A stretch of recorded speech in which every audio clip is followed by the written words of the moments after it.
Música apenas, nada mais restou, nem ventura, nem paz, nem liberdade. Neste vítreo oceano de desdita, música é a única graça salvadora. Sim, por uma hora, talvez mais, quando já não há passado nem futuro, nas profundezas do inverno uma flauta canta, qual rouxinol nos bosques no verão. Não dura muito este breve instante. O pássaro humano logo silencia. E, de novo, descalços sobre cacos de vidro, penetramos no vazio, na névoa e escuridão. Uma estrela no céu, um soneto encantador. Nada te enfeitiçará, nunca mais. Durma em paz, você dirá, e chorando no silêncio, a paz não terás mais. Bem-vindos ao Bunker 2018.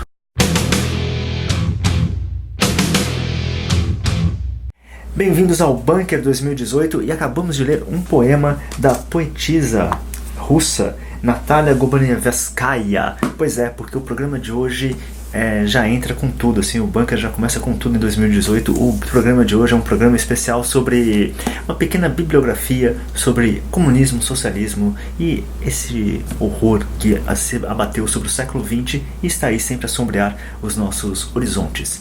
Bom, e uma coisa importante, tá, pessoal? Este programa aqui é um programa de indicação de livros, é um programa que é para você montar uma bibliografia, isto é, não assistam esse programa e saiam por aí discutindo o comunismo com as pessoas, tá? Não é para isso que serve o programa de YouTube. O programa de YouTube serve para você pegar indicações, dicas aqui e ali, tudo, mas não é aqui que você vai construir argumentos, não é aqui que você vai descobrir fatos concretos mesmo. Aqui no máximo você vai pegar um pouco de informação para depois correr atrás. Então, por favor, leiam os livros que eu estou indicando aqui, ou pelo menos tentem montar esta bibliografia antes de sair por aí achando que vocês manjam tudo do assunto. E vamos lá, vamos começar aqui.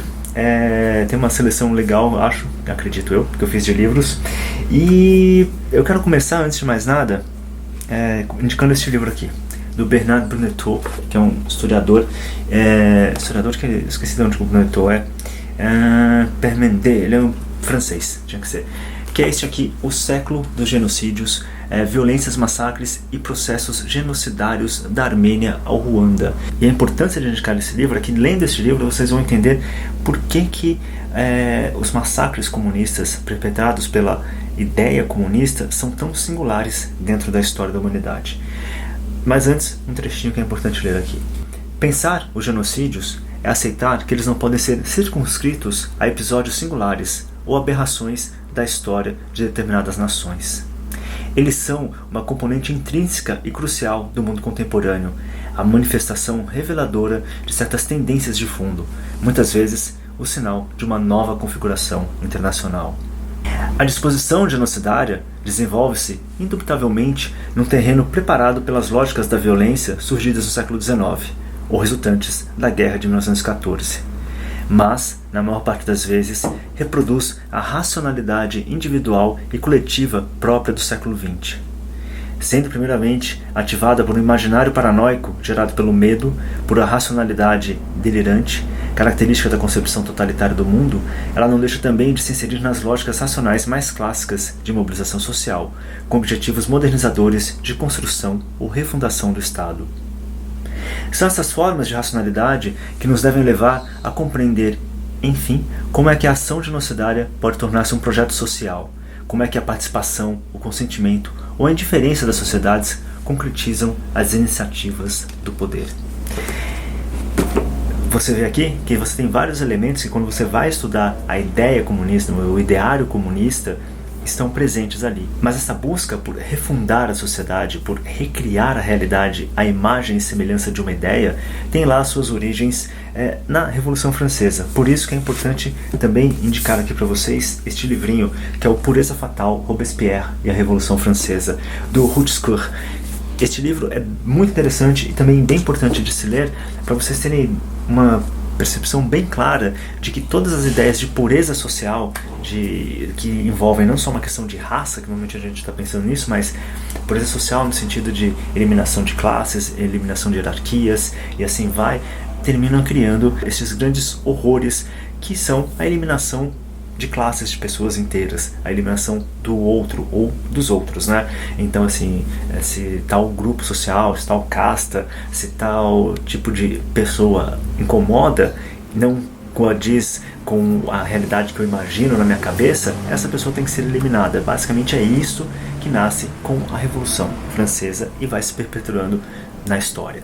Outro livro bem interessante é esse aqui, do Jacques Semmelin, o Purificar e Destruir, que também vem trazer essa questão de como os massacres e os genocídios são criações, antes de tudo, de ideias políticas. Continuando as nossas indicações aqui, um livro importantíssimo que vocês têm que ter também, para evitar ficar consultando Wikipedia, internet, sites escusos por aí, é esse aqui, ó, A Dictionary of the 21st Century Communism, editado pelo Silvio Pons e pelo Robert Service. O Robert Service, inclusive, tem aí 3 biografias do Stalin, do Trotsky e do Lenin, que são sensacionais, vale a pena procurar. E este livro é exatamente isto, um grande dicionário que vai trazer personalidades, movimentos, partidos políticos que durante o século XX puseram em prática ou tentaram colocar em prática a ideia comunista. Então aqui você vai ter verbetes sobre, por exemplo, o Václav Havel, o dissidente tcheco. Você vai ter um verbete inteiro sobre o Great Leap Forward, isso é o grande salto para frente, que é o Mao Tse Tung. Aplica, inventa na China e com isso causa a morte de mais de 30 milhões de chineses. Você inclusive vai ter aqui personalidades até do Brasil, pois é, o Sr. Marighella aparece aqui e, enfim, um grande livro, literalmente, grandão, aqui, tal, e que vale cada centavo, especialmente para vocês pararem de ficar fazendo pesquisa na Wikipedia quando vão estudar esse tipo de assunto, ou como falei, em sites ainda menos confiáveis. Então, Dictionary of the 21st Century Communism. E os 2 próximos livros acredito que sejam bem conhecidos de vocês. O primeiro é este grande calhamaço aqui, o Livro Negro do Comunismo, que foi editado por pesquisadores do Centro de Pesquisa Científica francês e é uma das maiores compilações sobre os crimes do comunismo no século XX. Desde a União Soviética, China, Cuba, Camboja, onde mais você imaginar que eles estiveram, está aqui uma análise profunda sobre o que aconteceu, sobre por que aconteceu. O Livro Negro do Comunismo é a bíblia sobre o tema e que, assim, também, se você não tem isso aqui em casa, não se atreva a falar sobre o comunismo com as pessoas, por favor. Leiam isso aqui, estudem com atenção, estudem com calma, tem muita informação, tem muito detalhe e que mostra realmente todo o horror que foi o comunismo no século XX. E como complemento ao Livro Negro do Comunismo, para vocês verem o tamanho do problema, ainda existe este aqui, o Cortar o Mal pela Raiz, que é um estudo também nos mesmos moldes do outro livro, de uma série de pesquisadores, que vai estudar exatamente o comunismo no leste europeu, no momento em que a União Soviética, logo após a Segunda Guerra, invade todos os países, vai tomando conta mesmo, e aí como que ela impõe aquilo que vai ser conhecida como a Cortina de Ferro. Isto é, como que ela vai impor sistemas satélites submetidos ao poder soviético e como eles vão reprimir países como a Polônia, como a Tchecoslováquia, como a Hungria, ao longo de mais de 50 anos. Então está aí 2 livros importantíssimos, o Livro Negro do Comunismo e Cortar o Mal pela Raiz. Um outro livro que também trata dessa questão do comunismo no leste europeu é este aqui, A Cortina de Ferro, da Anna Appenbaum, que inclusive tem um livro fantástico sobre os gulags. Então vale a pena procurar aí, eu não estou com nenhum aqui, mas vocês sabem que livro que é.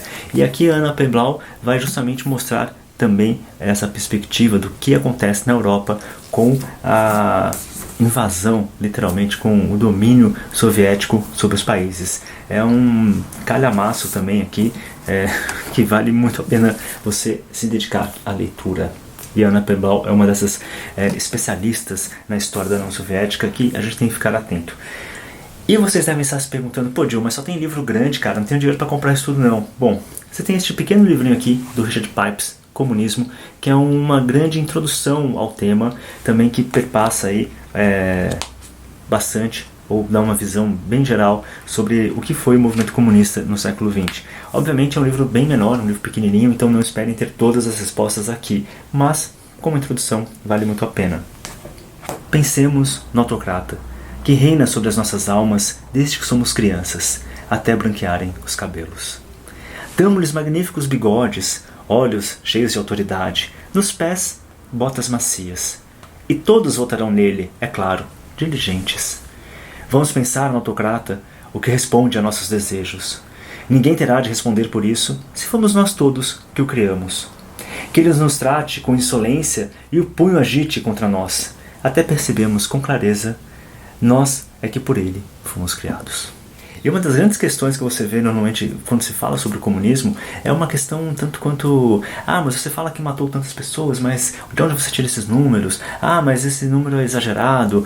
Mas na União Soviética não era bem assim. Não sei o que e tal. Bom, é o seguinte, por isso que eu falo, livros, livros e mais livros. Existe este livro aqui, editado pela Routledge, que é o Red Holocaust, publicado pelo Steven Rosenfeld. Este livro aqui é exatamente uma compilação documental sobre os crimes do comunismo na União Soviética, na Europa, na Ásia e assim. É um livro que você tem literalmente tabelas, números, referências de documentos oficiais mostrando todo o horror e todo, na verdade, esse horror que nasce de algo organizado, de algo pensado, de algo determinado por mentes totalitárias. Não é só uma questão de foi por acaso, não sei o que, distorceram a ideia. Não, o que o Rosenfeld fala aqui é justamente que eram coisas pensadas, eram ordens diretas, ordens que nasciam de uma visão de mundo deturpada, de uma visão de mundo doentia. E então está aqui Red Holocaust, de uma editora seríssima, que é a Routledge. Então também importantíssimo vocês terem em casa e não ficarem se baseando em falácias por aí. E normalmente também a gente tem sempre aquela discussão, mas quais são as relações entre nazismo e comunismo? O nazismo era de esquerda, comunismo não sei o que, o Stalin era de direita, tal. Tem todas essas coisas, né, que o pessoal foi discutindo aí pela internet, como se fosse resolver alguma coisa sem uma boa dose de estudo. Então, para isso, eu acho que é importante 3 livros. 2 são pequenininhos até. Um é esse aqui, uma seleção de cartas entre o François Furet e o Ernest Nolte, que são 2 historiadores franceses, e aqui são eles trocando cartas e discutindo sobre a questão do fascismo e do comunismo. É interessantíssimo este livro, e é um livro pequenininho, dá para ler numa boa, também importante de se ler. Por quê? Porque aqui você vê dois pensadores sérios discutindo essa questão. Não é bate-papo de Facebook, não é bate-papo de youtuber, é coisa séria, tá, gente? Então aqui você tem uma excelente visão sobre essa questão das relações entre o fascismo e o comunismo. Bom, um livro que eu sempre indico, sempre indiquei e sempre indicarei é o do Alain Besançon, A Infelicidade do Século, mas não compre a edição nacional, tem umas traduções tá meio vagabunda aqui. Aliás, muito interessante que essa tradução foi feita por um dos grandes nomes da esquerda brasileira, o tal do Emir Sader. Pois é, o Emir Sader supostamente traduziu isso aqui e supostamente não entendeu nada. Então eu recomendo, se vocês conseguirem ler a edição em inglês, a Century of Horror, e aí o Besançon mostra exatamente aqueles pontos em comuns entre a mentalidade nazi e a mentalidade comunista. É interessantíssimo como ele vai mostrando todas as semelhanças, tudo aquilo que elas têm de muito parecidas, também aquilo que as diferencia, e por que e aí talvez o ponto mais importante do livro, porque uma ideia é rechaçada completamente, e enquanto a outra ideia ainda é aceita na história. Então tá aí um livro que eu sempre indico, sempre indicarei, A Infelicidade do Século ou A Century of Horrors. Leiam, leiam e leiam. Outro livro, terceiro livro que eu vou indicar, é este aqui do Timothy Snyder, que foi traduzido aqui no Brasil como Terras Sangrentas, acho que é isso, Terras de Sangue, se não me engano. Em inglês, Bloodlands. E o que o Timothy Snyder vai mostrar aqui é como se dá a divisão da Europa entre essas duas forças maléficas na história da humanidade. Ele mostra como que elas se retroalimentam em determinado momento, quanto uma reforça a ideia da outra, quanto elas também têm em comum e aquilo que é essencialmente diferente. Mais importante ainda é que o Snyder mostra a corrupção da alma europeia através dessas duas ideias. Assim. O livro é fantástico, eu acho um dos melhores livros que eu já li sobre este tema. Ele é quase literário em determinados momentos assim de descrição das grandes tragédias, de massacres, e aí ele mostra, por exemplo, o massacre em Katyn, que fizeram até um filme, Katyn na Polônia, que durante muito tempo se acreditou que tinham sido os nazistas que tinham cometido esse massacre, mas na verdade foram soviéticos, dentre outras barbaridades que aconteceram na Europa. Enfim, um belíssimo livro, Terras de Sangue, Bloodlands, do Timothy Snyder. Você é corajoso, me dizem. Não é verdade. Nunca fui corajoso. Apenas achava que não ficava bem inclinar-me à covardia de meus colegas. Não abalei estruturas, apenas o bem do fingimento e do exagero. Escrevi artigos. Não escrevi em denúncias. E tentei dizer tudo o que tinha na cabeça. Sim, defendi homens de talento, escritores do futuro, usando as armas que tinha. Mas isso, de um modo geral, é o que todos temos de fazer. E, apesar disso, continuando dizendo que sou corajoso. Ah, nossos descendentes arderão de vergonha ao se lembrarem, quando estiverem punindo atos vis, dessa época muito peculiar em que a simples honestidade recebia a etiqueta de coragem. E uma das maiores tragédias do comunismo no século XX, se não a maior, aquela que é tão monstruosa, é tão avassaladoramente inconcebível, que a gente não consegue imaginar o horror daquilo, e que vai se dar na China do Mao Tse-tung, quando ele vai instaurar o seu Great Leap Forward, o grande salto à frente, e vai provocar a morte de mais de 30 milhões de chineses por fome. E isso está descrito neste livro aqui, do Jasper Becker, Hungry Ghosts, que vai tratar em detalhes sobre este, não sei nem como falar, horror, monstruosidade, tragédia, algo assim tão imenso, um horror tão gigantesco que você simplesmente fica sem palavras para descrever. E lendo esse livro, você fica realmente chocado em imaginar como que ainda os líderes do Ocidente podem se relacionar com um governo como o chinês, assim. É quase como se sabem o Homem do Castelo Alto, que o nazismo ganha e assume o poder no mundo, tal, não sei o que. Basicamente a China é isso, a China é o comunismo que venceu e a gente continua lidando como se fosse uma coisa normal. Só que existem esses 30 milhões de cadáveres pelos quais alguém algum dia vai ter que responder.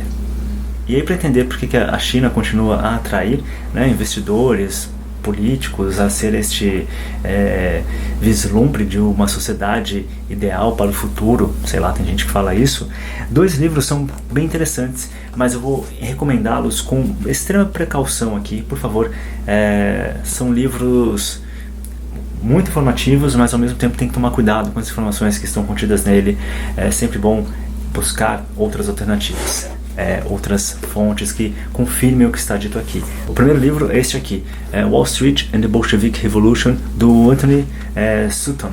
E o que ele vai mostrar aqui pode chocar aí quem pouco conhece sobre o movimento comunista internacional, mas ele mostra exatamente como muitos dos grandes empresários norte-americanos, os magnatas mesmo, ajudaram a patrocinar a revolução na União Soviética.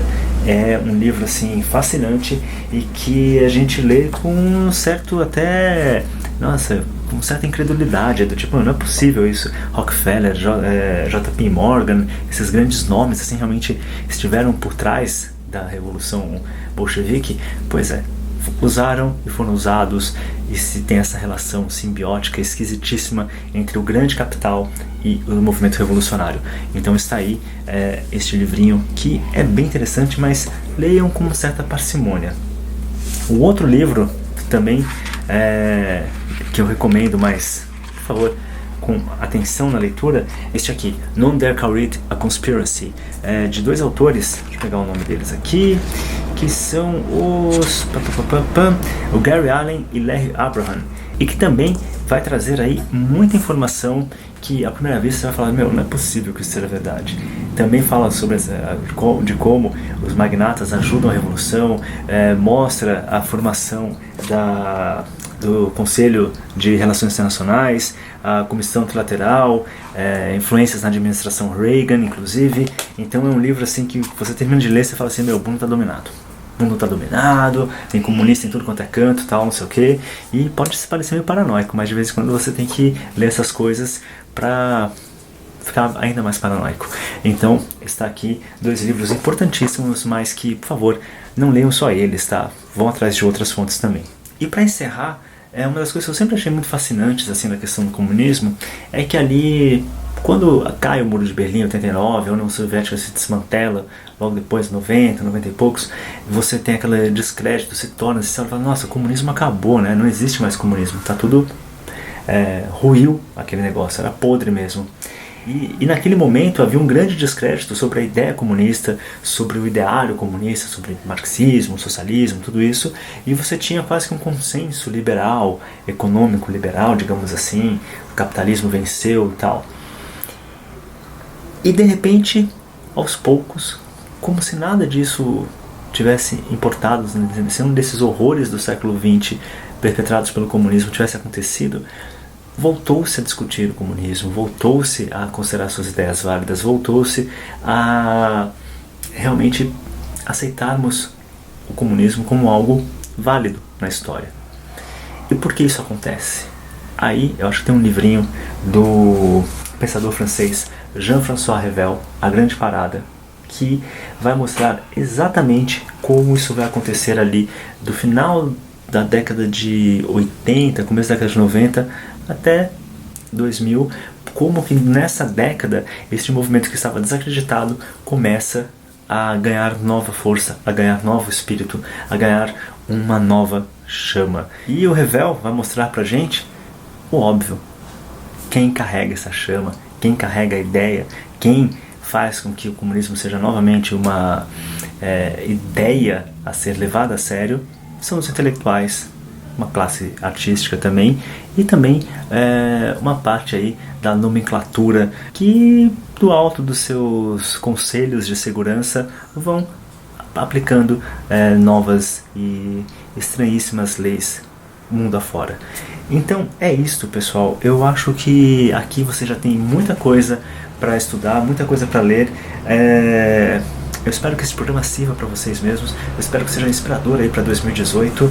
Muito obrigado aí para quem acompanhou o Bunker ano passado. Muito obrigado para você que vai acompanhar este ano, que está chegando aqui agora. Prometo que o Bunker vai ficar de pé em 2018. De algum jeito vai. É isso aí. Sim, e antes que eu me esqueça, no último programa lá sobre retrospectiva dos livros de 2017, eu falei que um de vocês que aí apoia o canal ia concorrer ao Alberto da Cunha Mello Poesia Completa. Este pequeno tijolo que saiu aí, editado pela Record. E bom, não tinha como não ser esta pessoa para ganhar o livro, porque afinal ele pediu, ele implorou e ainda assim ajudou a divulgar o vídeo, ajuda a divulgar o Bunker sempre. É o Cleberson Benevuto. Cleberson, depois eu entro em contato com você para pegar o endereço certinho, tudo, e envio para você ainda em 2018. Brincadeira, ainda nessa primeira semana aí de janeiro você vai estar recebendo o livro na sua casa. E é isso, pessoal, este primeiro programa do Bunker fica por aqui e lembrem-se, stay safe, play hard, be cool. Vejo vocês semana que vem. Tchau, tchau.